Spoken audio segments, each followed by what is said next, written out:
নতুন কুড়ির চূড়ান্ত পর্বের খবর জানাতে আমাদের সাথে ঢাকা কেন্দ্র থেকে যুক্ত হচ্ছেন রিপোর্টার শাবনাজ স্মৃতি। আমরা সরাসরি চলে যাচ্ছি তার কাছে। সাদ্দাম, আপনাকে ধন্যবাদ। আপনি জানেন যে আজকে ফাইনাল নতুন কুড়ির ফাইনাল পর্বের দ্বিতীয় দিন, এবং আপনাকে জানিয়ে রাখি এই দ্বিতীয় দিনে কিন্তু আজকে 5টি বিষয়ে প্রতিযোগিতা হচ্ছে, এবং এই 5টি বিষয়ে আজকে মোট প্রতিযোগী 31 জন। আপনি দেখতে পাচ্ছেন এখানে কিছু প্রতিযোগী এবং অভিভাবক রয়েছে, আমরা একটু তাদের সাথে কথা বলবো।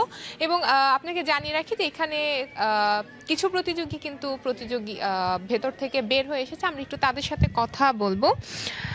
আমি দেখেছি যে তুমি কিছুক্ষণ আগেই ভেতর থেকে আসলে, ভেতরে বিচারকরা তোমাকে কি বলেছে, কেমন লেগেছে সবকিছু? জাজেসরা বলেছে তুমি খুব ভালো করেছো, অনেক ভালো উপস্থাপনা করেছো, বড় অনেক কিছু করতে পারবে, অনেক ভালো লেগেছে আমার ভিতরে। আচ্ছা, আজকে তো রেজাল্ট দিবে, কি মনে হচ্ছে? আমি ভালো করব, অনেক ভালো করব। আচ্ছা, অনেক ধন্যবাদ সাদ্দাম। আমরা আরেকজন প্রতিযোগীর সঙ্গে কথা বলবো। তুমিও ভেতর থেকে এসেছো, ভেতরে বিচারকরা কি বলেছে, কেমন লেগেছে ভেতরে? ভিতরে আমার খুবই ভালো লেগেছে। বিচারকরা বলেছে আমার গল্পগুলো অনেক সুন্দর হয়েছে, আমার উপস্থাপনা অনেক সুন্দর হয়েছে, আমাকে দেখতে অনেক সুন্দর লাগছিল। আর কি মনে হচ্ছে আজকে তো রেজাল্ট দিবে, 1, 2, 3-এর মধ্যে থাকতে পারবে? ইনশাল্লাহ। যদি 1, 2, 3-এর মধ্যে থাকো তাহলে কি করবে, আর যদি না থাকো তাহলে কি করবে? থাকলে তো খুব খুশি হব, না থাকলে একটু কষ্ট লাগবে, কিন্তু এর পরের বার আবার চেষ্টা করব। আচ্ছা, অনেক ধন্যবাদ তোমাকে। আমরা আরেকটা মিষ্টি প্রতিযোগী দেখতে পাচ্ছি, আমরা একটু তার সাথে কথা বলবো। তুমিও ভেতর থেকে এসেছো, আমাকে একটু বলবে তোমাকে বিচারকরা কি বলেছে? আমাকে তো বিচারক ভালোই বলেছে, আমারও ভিতরে অনেক ভালো লেগেছে, সবাই বলেছে তোমার অনেক সুন্দর হয়েছে, অনেক প্রশংসা করেছে। প্রশংসা শুনে কেমন লেগেছে, কি মনে হয়েছে? ভালোই মনে হয়েছে। তুমি বিচারকদেরকে কি বলেছো? মানে আচ্ছা, আজকে বিচারকদের কোন গল্পটা তুমি শুনিয়েছো?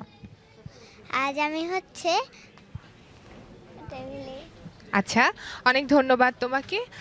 আমরা এতক্ষণ প্রতিযোগীদের সঙ্গে কথা বলছিলাম, আমরা এখন অভিভাবকের সঙ্গে কথা বলবো এবং জানার চেষ্টা করব যে এই ফাইনাল পর্বে তাদের সন্তানকে নিয়ে আসতে পেরে তাদের কেমন লাগছে। আমাকে একটু বলবেন যে আজকে যে আপনার নতুন কুড়িতে ফাইনাল পর্বে আপনার সন্তানকে নিয়ে এসেছেন, কেমন লাগছে সবকিছু মিলিয়ে? আমি আমার নাতনিকে নিয়ে আসছি, আমার মেয়েও আসছে, মানে আমার নাতনির মা।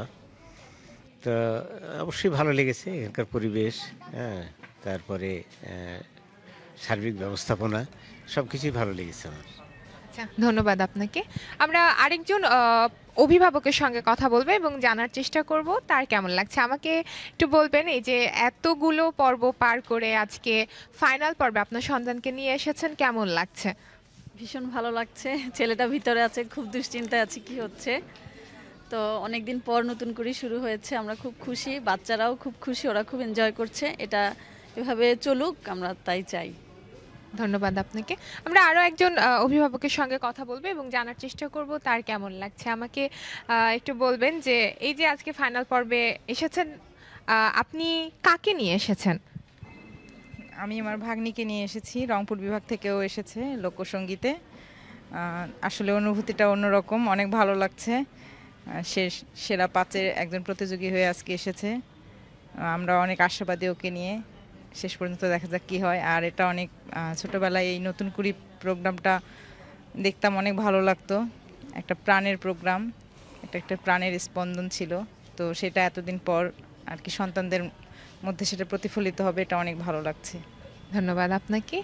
সাদ্দাম, এতক্ষণ আমরা প্রতিযোগী এবং অভিভাবকদের সঙ্গে কথা বলার চেষ্টা করছিলাম এবং জানার চেষ্টা করছিলাম নতুন কুড়ির ফাইনাল পর্বে আসতে পেরে তাদের কেমন লাগছে।